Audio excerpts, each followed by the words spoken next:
ভেনেজুয়েলার president Nicolas মাদুরোকে যুক্তরাষ্ট্র আটক করার পর আন্তর্জাতিক অঙ্গনে এটি নিয়ে তোলপাড় চলছে। কিন্তু এমন ঘটনা এটিই প্রথম নয়।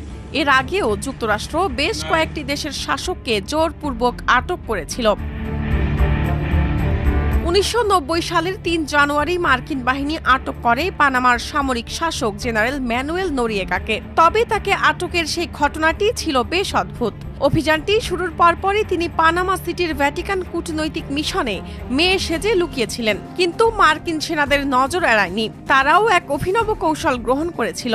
ভ্যাটিকানের কূটনৈতিক মিশনে জোর করে ঢুকতে পারবে না বলেই তারা মিশনের বাইরে উচ্চ শব্দে রক মিউজিক বাজাতে শুরু করে। দিন রাত ২৪ ঘন্টা উচ্চ শব্দে সেই সময়ের জনপ্রিয় সব হার্ড রক ব্যান্ডের গান বাজতেই থাকে। মানসিক অত্যাচারের কাছে অবশেষে হার মানেন নোরিয়েগা। এক পর্যায়ে ভ্যাটিকান মিশন থেকে বেরিয়ে আসেন তিনি। আর তখনই তাকে গ্রেপ্তার করে যুক্তরাষ্ট্রে নিয়ে গিয়ে মাদক পাচারের অভিযোগে বিচার করা হয়। তাকে কারাদণ্ডও দেওয়া হয়। ২০০১ সালে নিউ ইয়র্কের টুইন টাওয়ারে ভয়াবহ হামলার পর বিশ্বজুড়ে সন্ত্রাস বিরোধী অভিযান শুরু করে যুক্তরাষ্ট্র। ওই হামলার সঙ্গে আল কায়েদার জড়িত থাকার প্রমাণ পায় দেশটি। ইরাকের প্রেসিডেন্ট সাদ্দাম হোসেন আল কায়েদাকে সমর্থন করছেন বলে অভিযোগ তোলে যুক্তরাষ্ট্র।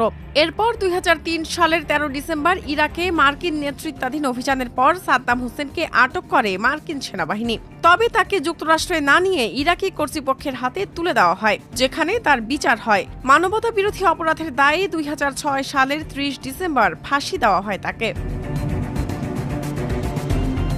২০২২ সালের ফেব্রুয়ারিতে হন্ডুরাসের রাজধানী তেগুসিগালপায় নিজ বাড়ি থেকে দেশটির সাবেক প্রেসিডেন্ট হুয়ান অরল্যান্ডো এরনান্দেজকে গ্রেপ্তার করা হয়। এরপর ২০২২ সালের এপ্রিলে প্রত্যর্পণ চুক্তির আওতায় এরনান্দেজকে যুক্তরাষ্ট্রে হস্তান্তর করা হয়। মাদক চোরা কারবারের সঙ্গে জড়িত থাকার অভিযোগে সে বছর জুন মাসে যুক্তরাষ্ট্রের একটি আদালত তাকে ৪৫ বছরের কারাদণ্ড দেন। মার্কিন প্রেসিডেন্ট ডোনাল্ড ট্রাম্প এরনান্দেজকে ক্ষমা করে দেওয়ায় ২০২৫ সালের ১ ডিসেম্বর কারাগার থেকে মুক্তি পান তিনি। সবশেষ আটক হলেন মাদুরো। কয়েক মাস ধরেই তার উপর তীক্ষ্ণ নজর রাখার পর শনিবার ভোরে স্থানীয় সময় শুক্রবার রাতে মার্কিন সেনাবাহিনীর বিশেষায়িত ইউনিট ডেল্টা ফোর্স অভিযান চালায় ভেনেজুয়েলায়। আটকের পর নিউ ইয়র্কে তুলে নিয়ে যাওয়া হয় দেশটির প্রেসিডেন্ট নিকোলা মাদুরো ও তার স্ত্রীকে।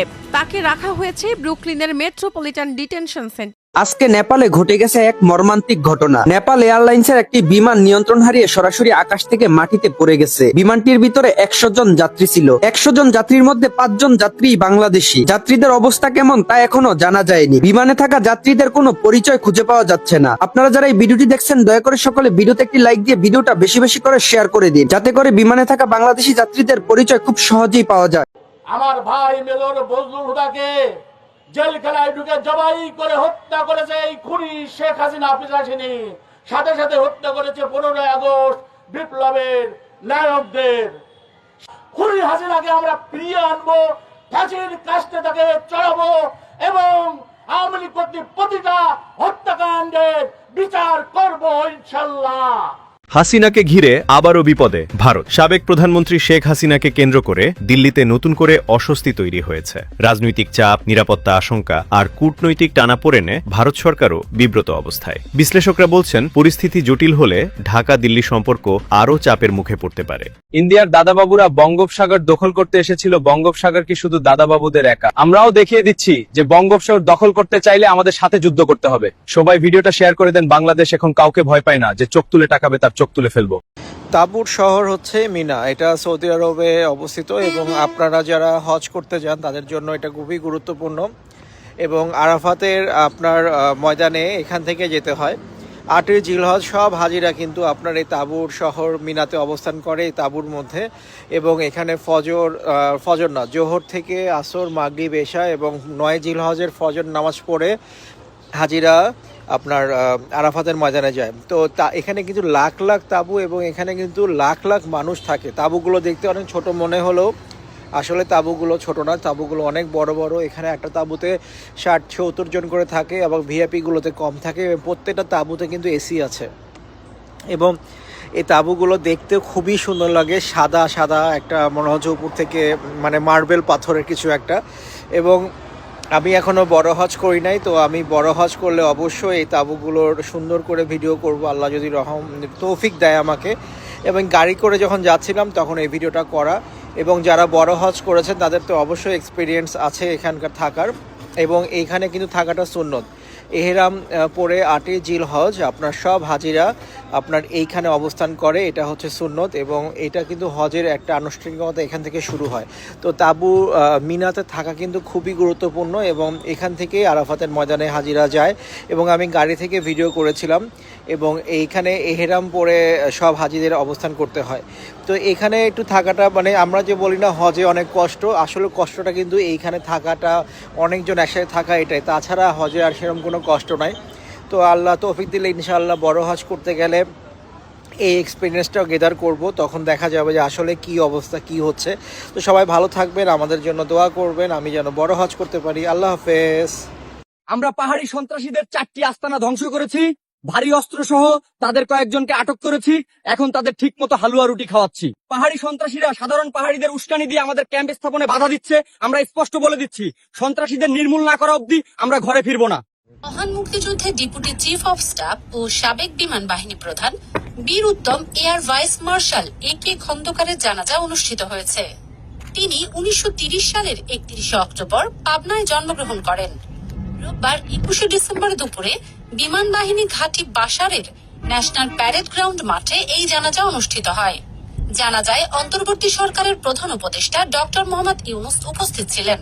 প্রধান উপদেষ্টা ছাড়াও জানাজায় উপদেষ্টা পরিষদের সদস্য, সেনা, নৌ ও বিমান বাহিনীর বর্তমান ও সাবেক প্রধানরা এবং একে খন্দকারের পরিবারের সদস্যরা উপস্থিত ছিলেন। জানাজার শুরুতে পল বেয়ারারা একে খন্দকারের মরদেহ নিয়ে ধীর গতিতে মার্চ করে মঞ্চের দিকে এগিয়ে যান। পরে তার জীবন বৃত্তান্ত উপস্থাপন করা হয়। একে খন্দকারের ছেলে জাফরুল করিম খন্দকার পরিবারের পক্ষ থেকে বক্তব্য দেন। নামাজের জানাজার পরে মরদেহে পুষ্পস্তবক অর্পণ করে শ্রদ্ধা নিবেদন করা হয়। সবশেষে মরহুমের সম্মানে ফ্লাইপাস্ট বা সম্মানজনক ফ্লাইট অনুষ্ঠিত হয়।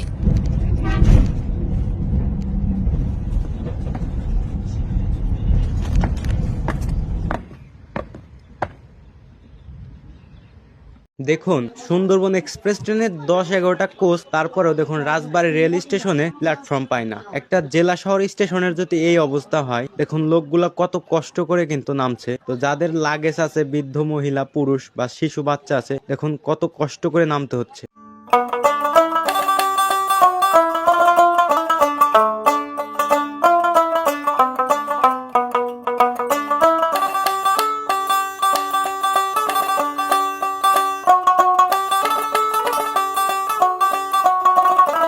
প্রিয় ভাই ও বোনেরা, আসসালামু আলাইকুম। নির্বাচনী দিন সকলে ভোট কেন্দ্রে যাবেন। আপনার ভোটের অধিকার ও গণতন্ত্রের জন্য, শান্তি, নিরাপত্তা ও উন্নয়নের জন্য বিএনপির মনোনীত প্রার্থীকে ধানের শীষ মার্কায় ভোট দিয়ে বিজয়ী করুন। আল্লাহ আমাদের সহায় হন।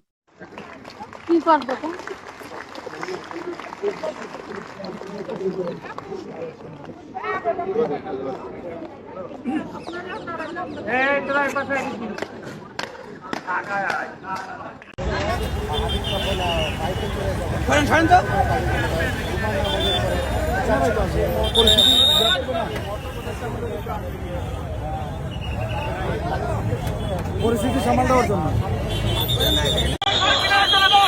আপনারা সবাই শহীদ মিনার চলে যান। আপনাদেরকে বিনীত অনুরোধ করছি, আপনারা সবাই শহীদ মিনার চলে যান। আপনারা সবাই শহীদ মিনার চলে যান।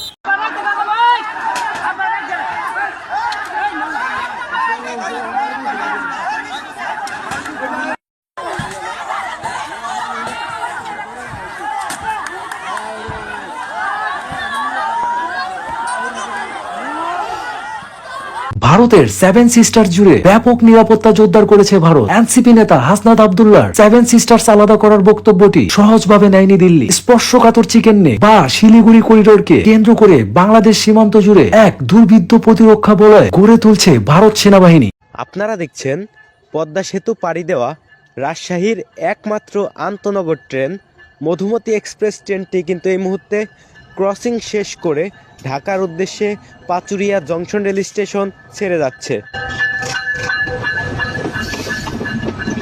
হঠাৎ করে ভারতের দ্বীপের কাছে পাকিস্তানি সাবমেরিনের প্রবেশ, বিষয়টাকে ভারত হুমকি বলে আখ্যায়িত করেছে, কিন্তু পাকিস্তানি নৌবাহিনী বলছে তারা আন্তর্জাতিক জলসীমা মেনেই চলেছে। বিষয়টা নিয়ে ভারত মহাসাগর হঠাৎ করে ভারতের দ্বীপের কাছে পাকিস্তানি সাবমেরিনের প্রবেশ, বিষয়টাকে ভারত হুমকি বলে আখ্যায়িত করেছে, কিন্তু পাকিস্তানি নৌবাহিনী বলছে তারা আন্তর্জাতিক জলসীমা মেনেই চলেছে। বিষয়টা নিয়ে ভারত মহাসাগর সেন্ট মার্টিনে দেখা মিলল চীনের একটি যুদ্ধ জাহাজ, তবে যৌথ জাহাজটি কেন এসেছে তা নিশ্চিত নয়, তবে এটা নিয়ে খুব দুশ্চিন্তায় আছে ভারত। এই বিডিআরের ঘটনা হাসিনা আসার 1 মাস পরেই কেন ঘটলো? হাসিনা সব কিছু জানতো, 4 জনে সেদিন ডিনারে কেন যায়নি? এটা চলে এসছে এর আগে, আমি ছিলাম, আমি গিয়েছি, হাসিনা ছিল, হাসিনাও গিয়েছে, এইবার কেন হাসিনা গেল না? তারপরের দিন কেন ঘটনা ঘটলো? হাসিনা এবং মঈনুদ্দিন এটা জানতো এবং তারা এর জন্য দায়ী, এটা মানা যায় না। কাজেই হাসিনাকে একদিন জবাব দিতেই হবে এটার জন্য। 57 জন, হ্যাঁ আমি ক্ষতিগ্রস্ত হয়েছি, আমার ছেলেদের ইয়ে হয়েছে, তারপরেও আমি বলবো 57 জন ভালো ভালো অফিসার কিভাবে মারা হয়েছে তা চিন্তা করা যায় না। তাদের পরিবারদের সঙ্গে যে আচরণ করা হয়েছে সেটা চোখে দেখা যায় না।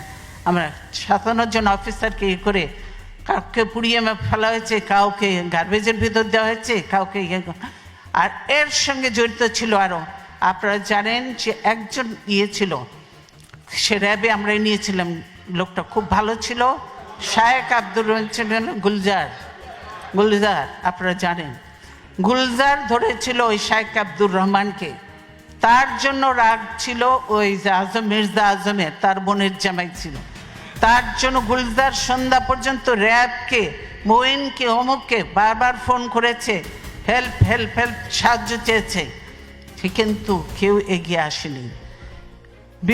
কি বলে র্যাব আর্মি যে বসে আছে কিন্তু পারমিশন পাচ্ছে না, র্যাব ঢোকার পারমিশন পাচ্ছে না।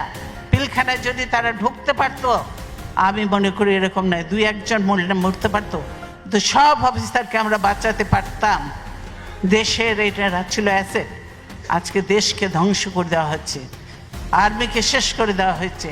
এর জন্য অবশ্যই তারপরে তদন্ত কমিটি করে তদন্ত থেকেও বাদ দেওয়া হয়েছে। এমন সব লোকজন দিয়ে তদন্ত করতে যাকে দেয়া হয়েছিল সেটা তাকে করতে দেয়া হয়নি। তারপর সে তাকে বাদ দিয়ে আরেকজনকে দিচ্ছে, দলীয় লোককে দিয়ে ইয়ে করে কোনো রকম নাম কাস্তে লোক দেখাতে হবে, সেটা করেছে। কে করেছে? তাদের লোক। এইটা বুঝতে পারছেন। কাজে বিডিআর ঘটনার সঙ্গে হাসিনা এবং মঈনুদ্দিন সরাসরি জড়িত। তারা এদেরকে নিয়ে একসঙ্গে শেরাটন হোটেল থেকে খাওয়া এনে খেয়েছে। তাদের যে তখন একজন ছিল, কি রিদি ছিল না কি ছিল কি না, তৌহিদ তখন কোথায় ছিল? হাসিনার ওখানে ছিল না, নিজের পরিচয় দিয়ে গেছে, একসঙ্গে খাওয়া দাওয়া করেছে, সব কিছু করেছে, ভালো কাজ করেছে, বাবা দিয়ে পাঠিয়ে দিয়েছে। এই হলো অবস্থা। কাজে শুধু এই ঘটনা নয়, হাসিনা অনেক কিছুর সঙ্গে জড়িত এবং বর্তমানে যে জঙ্গি তোলা হচ্ছে বিদেশিদেরকে ভয় দেখানোর জন্য, যে এই দেখো আমি ক্ষমতা থেকে গেলে এই দেশে জঙ্গিদের উত্থান হবে, এই দেশে এইভাবে মানুষ হত্যা হবে, হবে, সেই জন্য তারেক বলেছে, আমি আর বলবো না, এই যে বলেছে, আমি শুধু ছবিটা দেখাতে চাই, অ্যালার্মিং কথাটা, অ্যালার্মিং, হ্যাঁ ছবি দিয়েছে মানব জমিন, বুঝেছেন? বলছে কি সিজারকে গুলি করা হয় কাছ থেকে, বন্ধ ছিল সড়ক বাতি বন্ধ ছিল কেন? তার জন্য দায়ী কি বিএনপি? সরকার দায়ী হতে হবে। কেন ছিল? ডিপ্লোম্যাটিক এরিয়া ওটা, সেখানে বাতি বন্ধ থাকার কথা নয়, বাতি বন্ধ থাকা। আর এখানে জড়িয়ে দিল বিএনপি, সেই আমাদের কাইয়ুমকে জড়িয়ে দিল, যে কাইয়ুম মোটেই না। এই হলো মিথ্যা। হাসিনা মিথ্যে কথা বললো, মানে প্রতিনিয়ত হাসিনা মিথ্যে কথা বলছে এবং মানুষের উপরে অত্যাচার চালাচ্ছে। তাই আমরা বলতে চাই, আল্লাহ আছেন, আল্লাহ অবশ্যই দেখছেন, আল্লাহ বিচার করবেন। এবং আপনাদের বলবো যে আপনারা সকলে বুদ্ধিমান, বিবেকবান, শিক্ষিত এবং এমন এক দেশে আছেন যে দেশে গণতন্ত্র, মানবাধিকার সব কিছু আছে এবং দের কতগুলো সিস্টেম যে এত ভালো লেগেছে আমার কাছে, আমি মনে করি যে এগুলো আমাদের দেশেও চালু করা উচিত এবং সুযোগ হলে ইনশাল্লাহ আমরা করব সেগুলো, তাদের কাছে আরও শিখে প্রশিক্ষণ নিয়ে করব। কাজে আমি আর বক্তব্য দীর্ঘায়িত না করে, আমি আপনারা কষ্ট করে এসেছেন, আপনাদেরকে ধন্যবাদ জানাই। অবশ্যই আপনারা দেশে আজকে, আমি সাংবাদিকদের কথা বলতেই পারিনি, সাংবাদিক আজকে মাহমুদুর রহমান জেলে অপরাধবিহীন, তারপর সাগর রুনির কোনো বিচার আজ পর্যন্ত হয়নি, শওকত মাহমুদ জেলে, প্রেস ক্লাব আজকে আওয়ামী লীগের দখলে, এখন সুপ্রিম কোর্ট বারও দখলের চেষ্টায় আছে, বার কাউন্সিল তো কোনো রকম করেছে, ওটা নিয়েও একটা ভেজাল লেগে আছে। এই হলো অবস্থা, সব দলীয়করণ আর দখলীকরণ চলছে জমি জায়গা থেকে আরম্ভ করে। সেই বাংলাদেশ এখন মুসলমান, হিন্দু, বৌদ্ধ, খ্রিস্টান কোনো ধর্মের মানুষ নিরাপদ নয়, এবং যত দুর্ঘটনা ঘটছে তার সঙ্গে হাসিনা এবং আওয়ামী লীগ সরাসরি জড়িত, এবং তার পুলিশ বাহিনী, পুলিশ এবং র্যাব এরা জড়িত।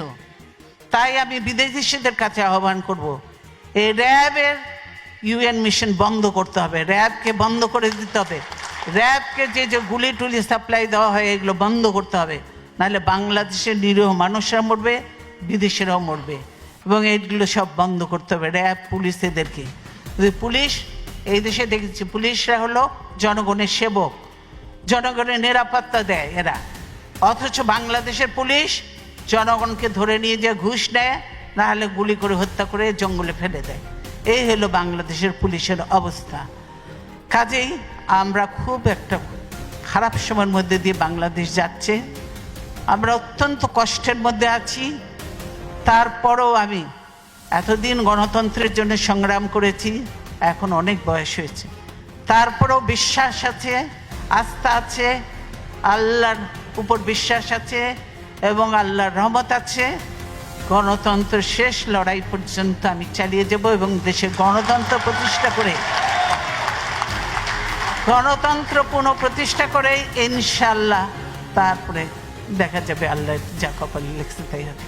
তাই আমি আপনাদেরকে অনেকদিন পর দেখা হলো, আবার কবে দেখা হবে জানি না, কিন্তু বলতে চাই আপনার প্রবাসে থেকে বাংলাদেশে কারো কথা বলার কোনো সুযোগ নয়, কোনো সাংবাদিক কিছু লিখতে পারে না, ধরে নিয়ে চলে যাবে, মামলা দিয়ে জেলে ভরে দেবে, কেউ পারে না। যা দুই চারটা কথা আমি বলি, ধরলে ধরুক, কিছু আসে জানে ভয় পাই না। প্রবাসে আপনারা আছেন এবং আপনারা কিছু কথাবার্তা বলবেন, টকশো, এখন টকশোতে যেতে পারে না, আপনারা কথাবার্তা বলবেন, আপনারা লেখালেখি করবেন, আপনারা একটু জানাবেন, সেটাই করতে হবে। কাজে প্রবাসে আমরা বলি যে আপনার সোশ্যাল মিডিয়াটাকে আপনারা বেশিভাবে কাজে লাগান, এটাকে কাজে লাগান, এবং এটা দিয়ে যেমন মিশরে সেই কি স্প্রিং রেভলিউশন হয়েছিল, বাংলাদেশেও এটা দিয়ে রেভলিউশন করা সম্ভব এবং গণতন্ত্রকে ফিরিয়ে আনা সম্ভব। তাই আমি আমার বক্তব্য দীর্ঘায়িত না করে আপনাদের সকলকে, আপনাদের অনেক মূল্যবান সময় দিয়েছেন, সেই জন্য আপনাদেরকে ধন্যবাদ জানিয়ে আজকের মতো বিদায় নিচ্ছি। ইনশাল্লাহ ভবিষ্যতে আল্লাহ যদি জীবিত রাখে তাহলে আবার দেখা হবে। ধন্যবাদ।